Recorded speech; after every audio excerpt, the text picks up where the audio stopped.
Hi guys, guys, YouTube channel. I'm just doing the top 10. I will be doing player ratings at some point. I'll definitely do it tomorrow and whatsoever if I can. Well, over the weekend, when I've got time. I'm actually bugged at the moment from work.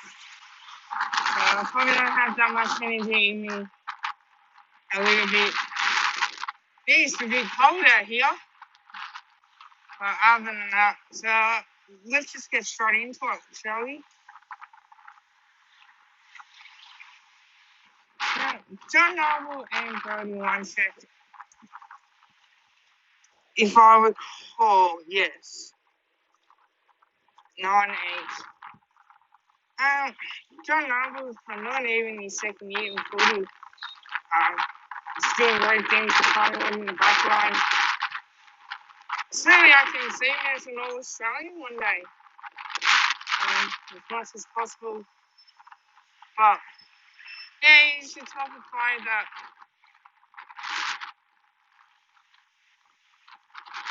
you can see that does really well in defence. No, he's small, but the guy can certainly play, and I hope that we continue to do this. Brody might check one at goal kicking. I don't know how many goals he's kicked, or I'll have to look it up. I'm so sorry about that, but otherwise it was stop the recording here. Yeah, look, Brody Whitehead is the one that won the goal kicking award. Certainly think now that, and I'll go through the awards, when I do have a look at them, and certainly we'll check in on that, and I will do the women's as well because I'm looking forward to that. But to win that goal kicking after a difficult year for us, us as fans in Melbourne missed seeing them playing. I know if it was up to me, mate, I would go on a heartbeat. So we certainly do miss it, and there's a lot of Collingwood fans in Melbourne at the moment. But we are absolutely loving that performance. So that was number 9.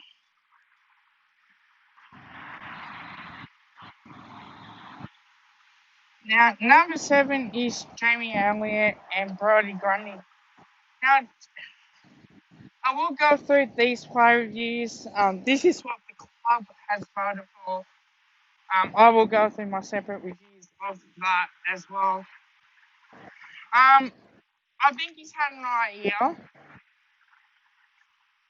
Certainly, Jamie Elliott's a top player that can perform on the big stage, and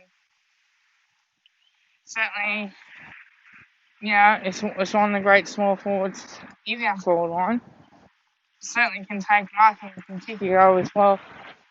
He has been injured. He has had a few injuries over his career, and that's unfortunate. It happens to every player. You eventually do get injured if you're lucky enough not to. But I think that was the reason why for that, and I will go through the separate as well.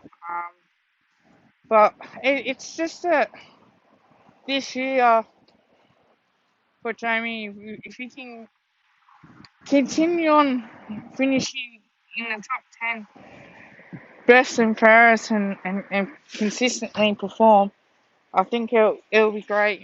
Brodie Grundy, he certainly has tried. I hope that he's carrying an injury.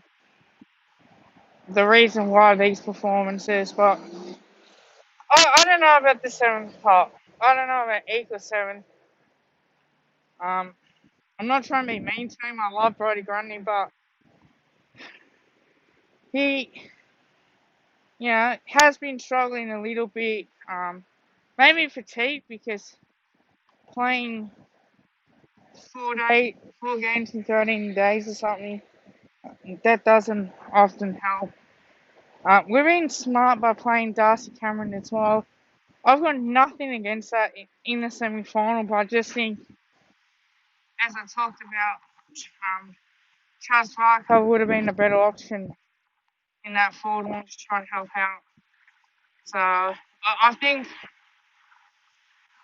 that was the reason why of that. But obviously, it might be a blueprint for us on how to beat us in future games. So you don't be known to be making up numbers. I don't think that we were. I think that we deserve to be in there. I think the games that we probably should win that we haven't won enough. So I think that was our only problem this year.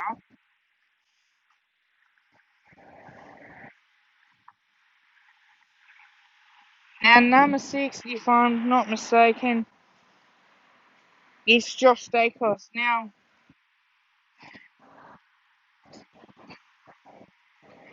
son of Peter, and Peter's the father. Now Josh kicked a beautiful goal against Sydney Swans. I absolutely loved it. I think he's stepped up this year, in my opinion. I think he's had a good year. But I reckon the more games that you play him, I think the better it is. I think I might have done a review on him. I might have gave him a different, but he has stepped up. The club thinks that he has, otherwise they would not have put him in there. Voted him in. But I think he plays his role and certainly can perform in the future.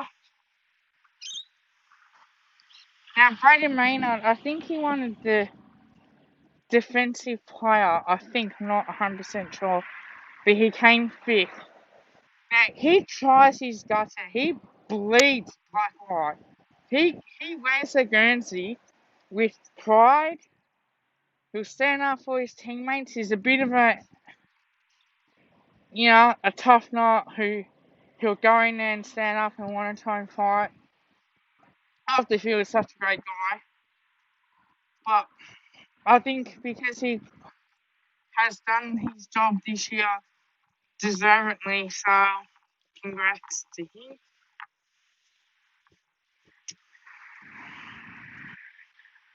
Number 4 is Darcy Moore. Now, it could be him or Brayden Maynard who won the defensive.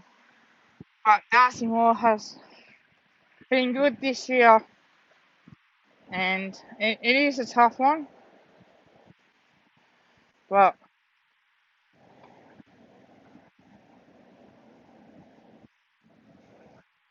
yeah, I think he just goes for it. He attacks it like they know. And that's what I love about him, to be honest. As we get to that,